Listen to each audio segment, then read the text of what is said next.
Okay, good morning, everyone. Welcome to the video lecture series on signal flow graph and Mason's gain formula. So, in my previous video lecture, we have seen how the signal flow graph can be considered by making use of two methodologies. The first methodology, what we have adopted here is the system functions are given or system equations will be given. You need to convert those system equations by making use of some rules and some properties of signal flow graph and draw the signal flow graph. And the second mechanism what we have used is the given block diagram is transformed into a signal flow graph. Again, to construct a signal flow graph, we have made use of some steps related to signal flow graph conversion. So in today's class, we will see how the signal flow graph can be constructed and how the Mason gain formula is used to calculate the transfer function. So overall, the class discussion will be more focused on the Mason gain formula, and this formula is used to calculate the transfer function. And we know how the transfer function is represented by the ratio of Laplace transform of the output to the Laplace transform of the input. Okay, so let us see how this signal flow graph can be constructed using the Mason gain formula and calculation of the transfer function. So if you look here into the Mason's gain formula, basically the Mason's gain formula is used to calculate the transfer function. Okay, so a given block diagram, if you want to calculate the Mason's gain formula, or if you want to calculate the transfer function, you need to apply the reduction rules, which we have seen in the earlier module. So here in Mason's gain formula, we can apply the block diagram reduction rules if the block diagram is given, or simply we can transform our given block diagram into a signal flow graph and can be form the transfer function. And for that particular transfer function, we can even draw again the block diagram, and sometimes we can go for the calculation of the transfer function.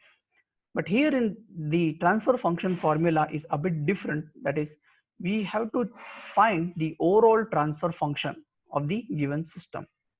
So the overall transfer function can be used or can be obtained by simply finding the signal flow graph from the given block diagram, okay, and then applying the properties can, or simply some few steps, or even you can find the overall transfer function by using the signal flow graph terminologies.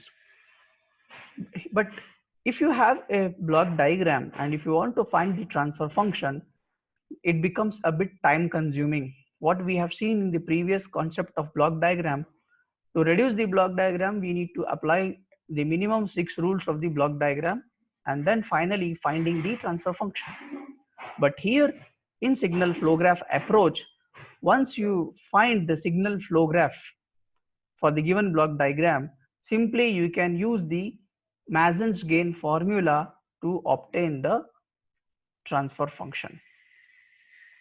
But how to use this formula is more important. So to use the Mason's gain formula, you need to define or state the Mason gain formula.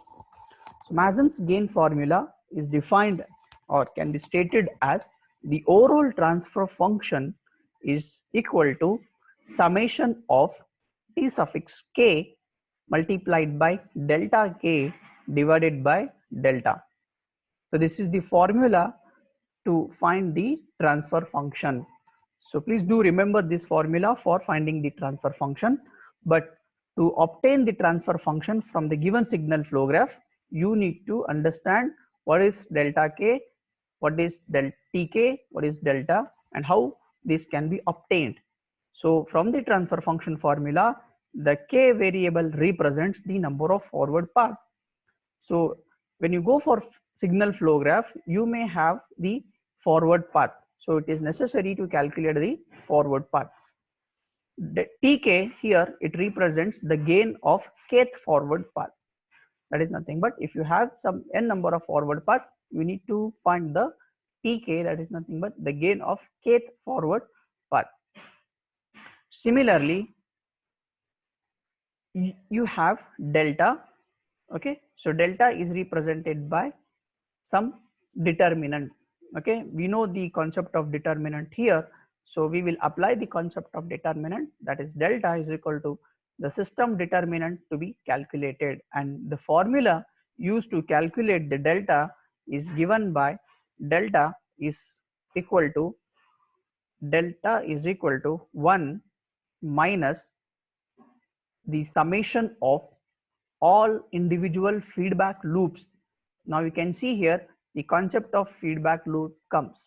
So basically the feedback is represented by a node which should start and it should end to that particular node itself, traveling a minimum one node, not repeating more than one node. So summation of all the individual feedback loop gains including self loop. So you should include the self loop also. So basically when you see the signal flow graph, you may come across some feedback loops and some self loop. So you should include both, plus the gain multiplied by gain product of all possible combination of non-touching loops. And we have seen what do you mean by the non-touching loops. So basically the non-touching loops are the loops if you find more than one loop and if they are non-touching to each other, not overlapping or non-touching with each other, then those loops are called as the non-touching loops. Then minus summation of gain and again gain, or simply you can call product of all the gains. If you simply multiply the product of all the gain, so you may find the gains of non-touching loops and it goes on. Okay, so we will see once the problem, you will understand how this can be done.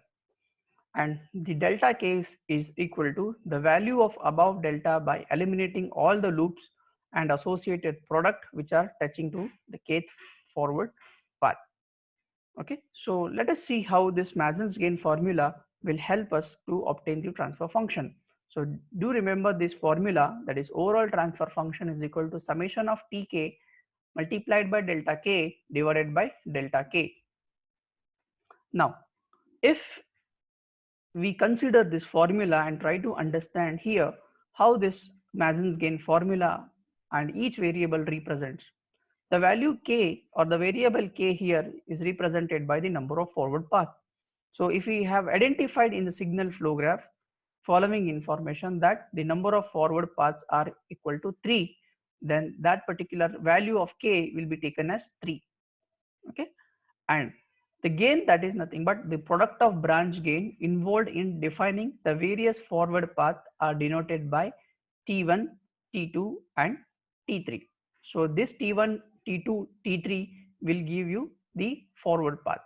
For example, if the value of k is equal to 3, then this becomes T3. It means you will be having total 3 number of forward path gains, which are nothing but the multiplied of the gain, or you can simply call as the product of branch gain. Then defining the delta here, the number of loops including the self loop, say for example if we have 3 loops, okay, and those 3 loops consist of 3 gains which are represented by L1, L2 and L3. So it all depends on the value of k. So k is equal, if k is equal to 3, we can take it as T1, T2 and T3. If k is equal to 4, we could have taken as T1, T2, T3 and T4. Okay, but the number of loop may vary.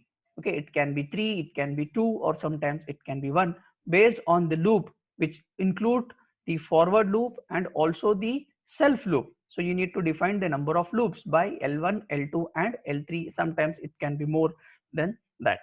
So out of these loops, you need to check how out of these loops, you need to check which are the loops are non-touching. Okay, so in a signal flow graph, you need to observe that how many loops are touching and how many loops are non-touching. But the focus will be more on non-touching loops. It should not touch with each other, or one loop should not touch with other loop node. Okay, so this is represented by non-touching loop. So if you find this number of the information, then simply you can add into the formula of delta. So the formula of delta says delta is equal to 1 minus summation of, summation in the sense the algebraic sum of all individual and self loop gains, okay, plus summation of gain multiplied by gain product of all combination of non-touching loops. So here you can see the one is as it is minus summation of all individual loops. So how many loops we have taken here?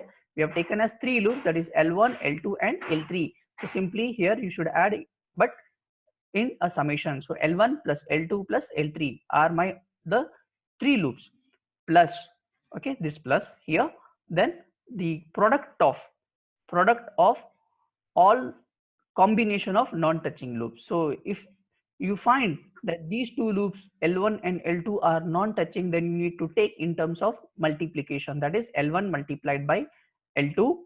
Okay, similarly you can go for taking your L3 can be multiplied by L1 also. It may happen that the two loops, they may get non-touching, but the node may get repeat or the loop node may get repeat. So based on that, you need to take those many in terms of product and also summation.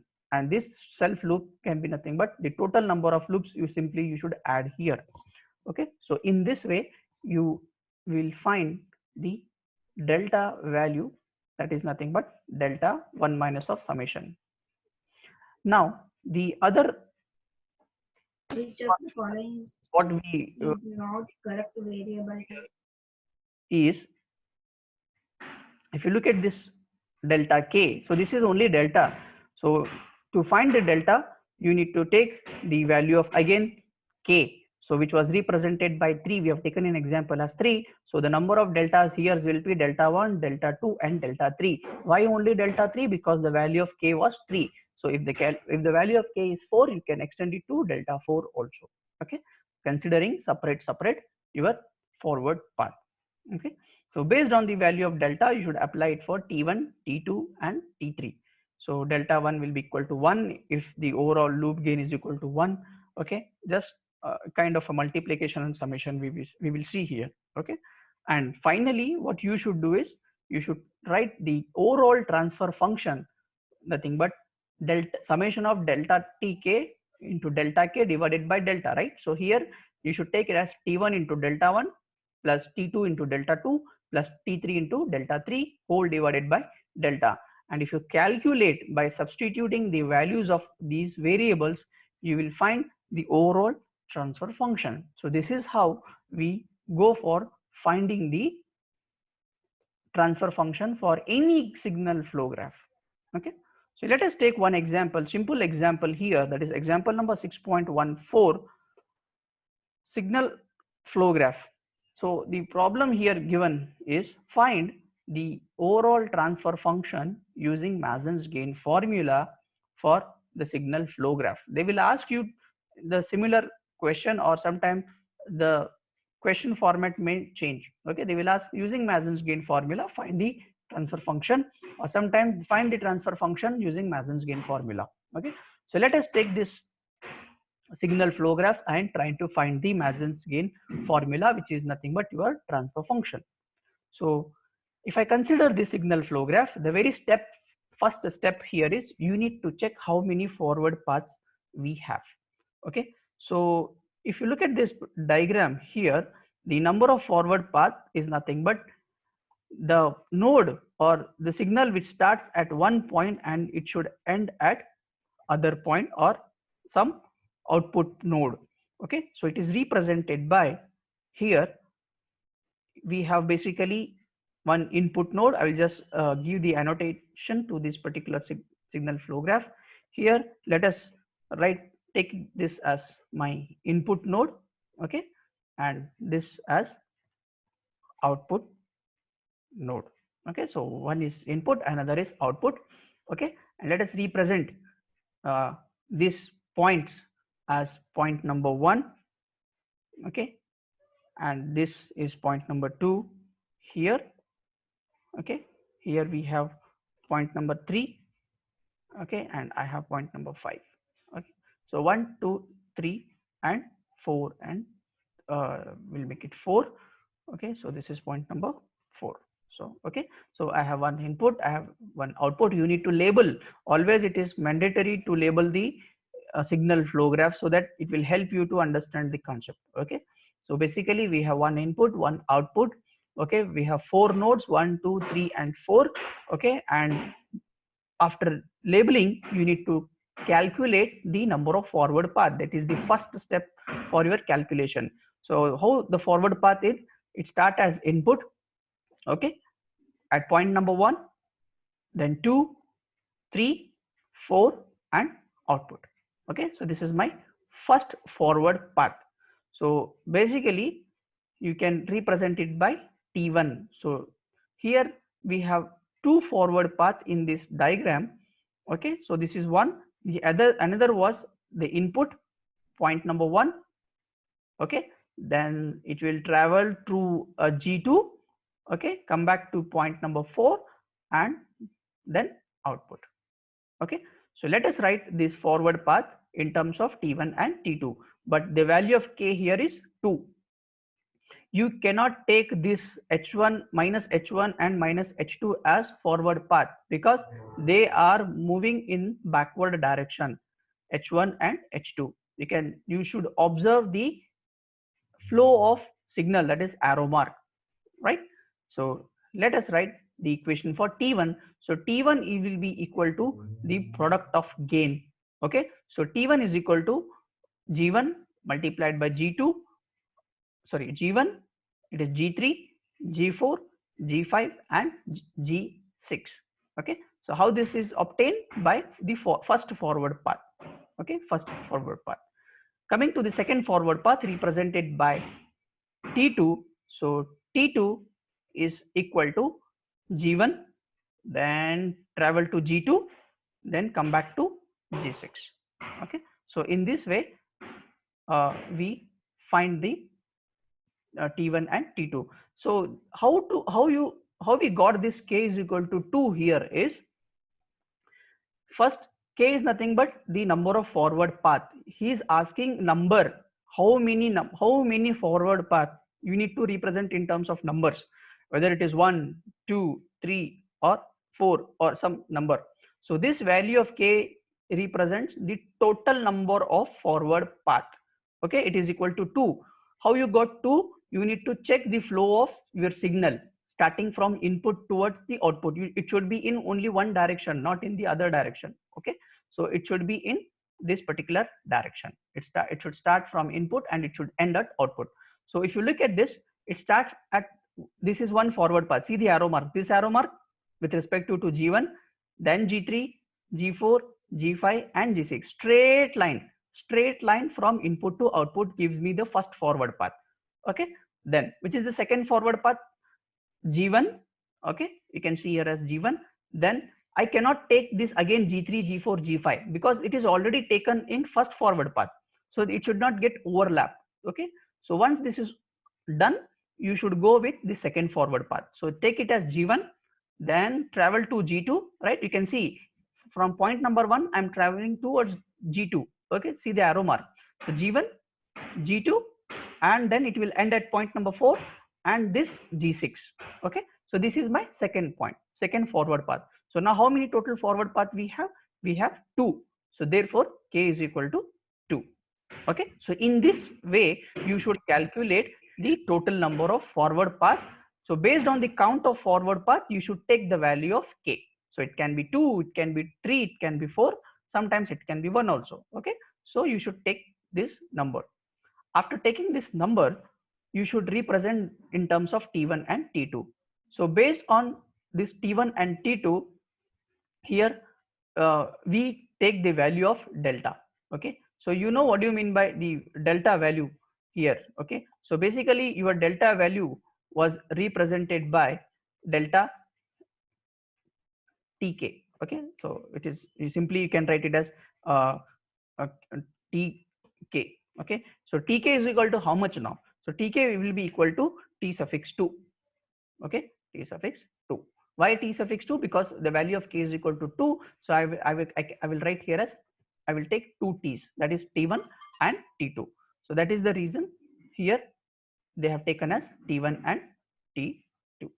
Okay, so in this way we calculate the value of t1 and t2. So now what is t1 here? T1 is nothing but it is the product of all the branch gains. Okay, t1 is nothing but it's the product of all branch gain of first forward path. I repeat, t1 is equal to product, okay, product of all branch gains of first forward path. Okay, and what is t2? T2 is equal to, okay, product of all branch gain of second forward path. Okay, so first was the t1 was the straight line. Okay, straight line. So what is the gain of that particular branch? So simply you write it as product. So g1 multiplied by g3, g4, g5 and g6. So t1 is obtained. Okay, similarly, what is t2? T2 is nothing but product of all branch gain of second forward path. So what was the second forward path? It was from g1 we go to g2 and we come back to point number 4 which has g6. So g1, g2 and g6 is nothing but your second forward path gain. Okay, so this is how we find t1 and t2. If you have something one more forward path, you take that forward path gain separately, representing it by t3. Okay, so in this way we go for finding the value of t1, finding the value of t2, and it can beyond that also. Okay, then after finding this t1, t2 and other, you need to find the loops. Okay, you need to find the loops. So how many loops we have here? Okay, so check the number of loops here. Okay, so in figure number 6.14a you can see the number of loops. Okay, so the number of loop, the first loop is represented by L1. So it starts at point 2, go to point 3, come back to point 2. You should know the definition of loop, that the loop says it should start at one node and it should end at that particular node only. That is the condition. Okay, so let us write the loop 1, that is the first loop is represented by L1. So L1 is equal to, we start at 2, we go to point number 3 and come back to point number 2. Okay, and you should write the product of these particular branch gain. So branch gain is nothing but G4 and here it is minus H1. So that is the reason we have written as minus G4 multiplied by H1. So this is my first loop. Okay, so go for the second loop. So the second loop here we have, okay, so it is G3. Okay, it starts at point number 1. Just see here, point number 1. Okay, point number 2, point number 3, okay, point number 4, then coming back to point number 1 again. So if you find the gain is nothing but, so between 1 and 2 we have G3, between 2 and 3 we have G4, okay, between 3 and 4 we have G6, sorry, G5, okay, and then from point number 4 we come back to point number 1, okay, whose gain is nothing but minus H2. So therefore L2 is equal to minus G3, G4, G5 and minus H2. So in this way we find the second loop. Okay, so this is our second loop. You should be very careful while taking the loops. Okay, then go for third loop. So third loop will start from point number 1, go to G2, come to point number 4, okay, and then come back to point number 1 again. So this is my another loop. Here you can see in the figure, this is the biggest loop of all. Okay, so therefore now go for multiplication of those branch gain. So from point number 1 we take G2 and from 4 to 1 it is minus H2. So that is why the third loop here we have L3 is equal to minus G2 multiplied by H2. Okay, so in this way we find the forward path and we find the loops. Okay, these are only loops. These are only loops. So once you get these loops, you need to go for finding the non-touching loops. Okay, so the concept of non-touching loop here is, you should see out of these three loops which are non-touching, which are not touching to each other. Okay, which are not touching to each other, they should not touch with each other. The concept of non-touching here says that the number which we have, or the value which we have in the loop, it should not repeat the value which we have in another loop. Okay, for example, if you see here L1 and L2, always how to calculate the non-touching loop, the procedure is, you should compare L1 with L2 first, then L1 with L3 second, two time comparison. Okay, L1 with L2, then L1 with L3. So let us compare first with L1 and L2. So if I compare the value of L1 with L2 here, the G4 is repeating. You can see here, right? So the value of G4 is repeating in both the L1 and L2. So I cannot take this L1 and L2 are non-touching loops. They are touching. Okay, where they are touching? They are touching at point G4. So that is the reason we cannot take this L1 and L2 as non-touching loop. So leave. Compare L1 and L3. So if you compare L1 and L3, we don't have a single variable which is repeating, right? Here we have G4, we have H1. Okay, here we have G2, and here I have H2. So both the numbers variables are different. So therefore the non-touching loops out of all these three loops are L1 and L3. Okay, so they are L1 and L3. Okay, so once you find K, T1 and T2, L1, L2, L3, and the next step is finding the non-touching loops, substitute all the values in delta function.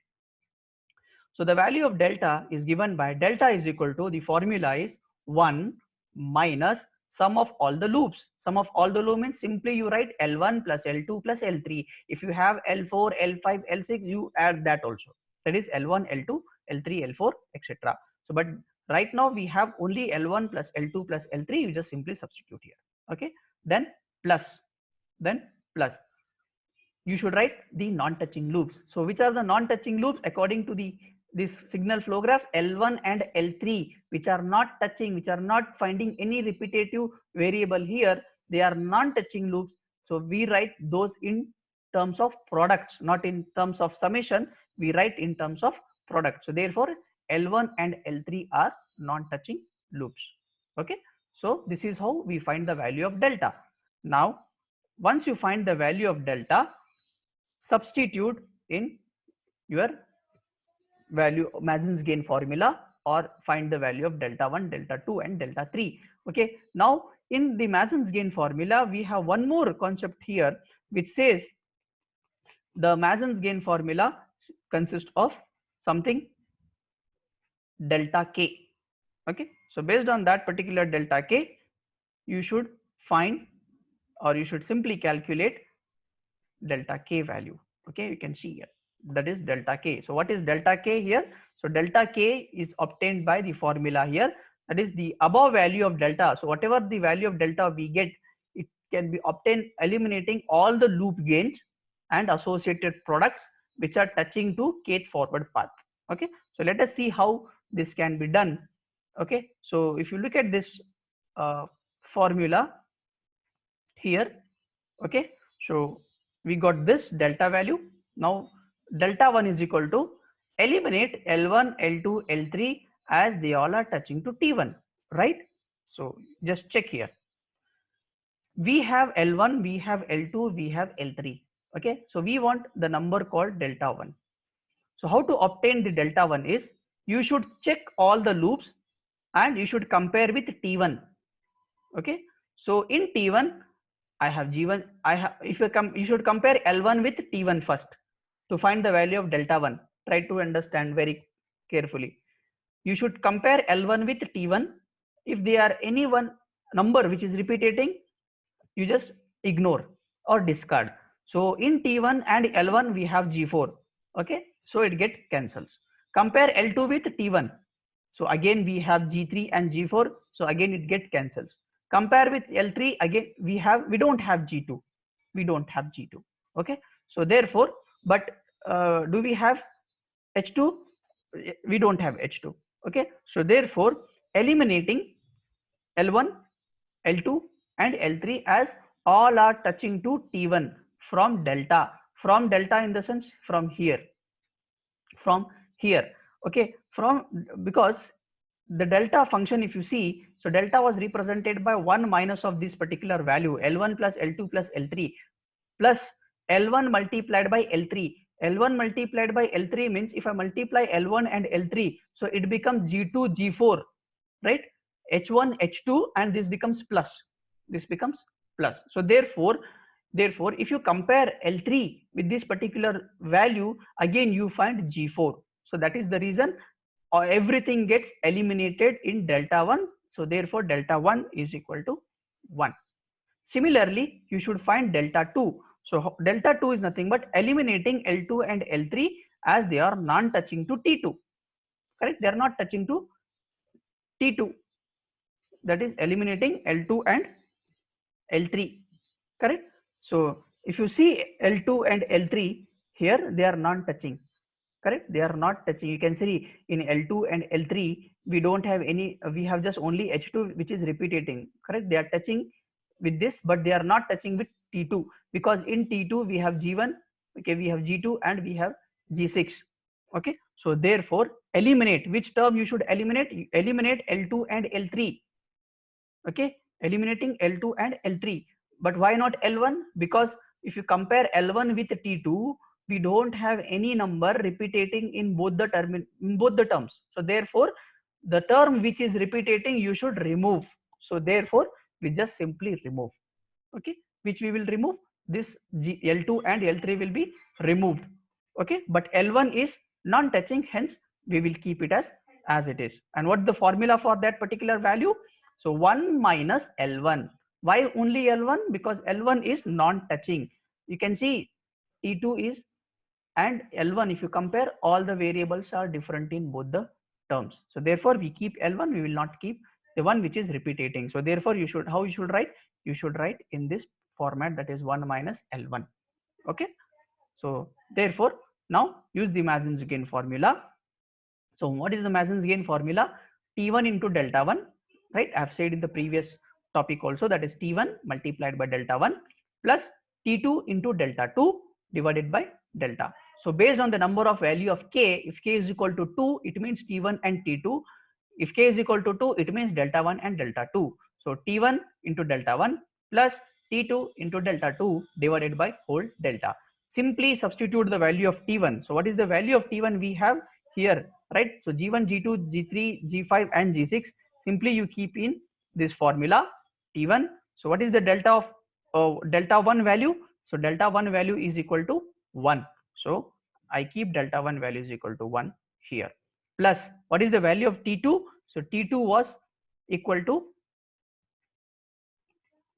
T2 is equal to what? It is G1, G2 and G6. You can see here in the formula, it is G1 into G2 into G6 multiplied by what is delta 2? So delta 2 is equal to 1 minus of L1. So what was L1 we have? L1 is equal to minus of G4 into H1, right?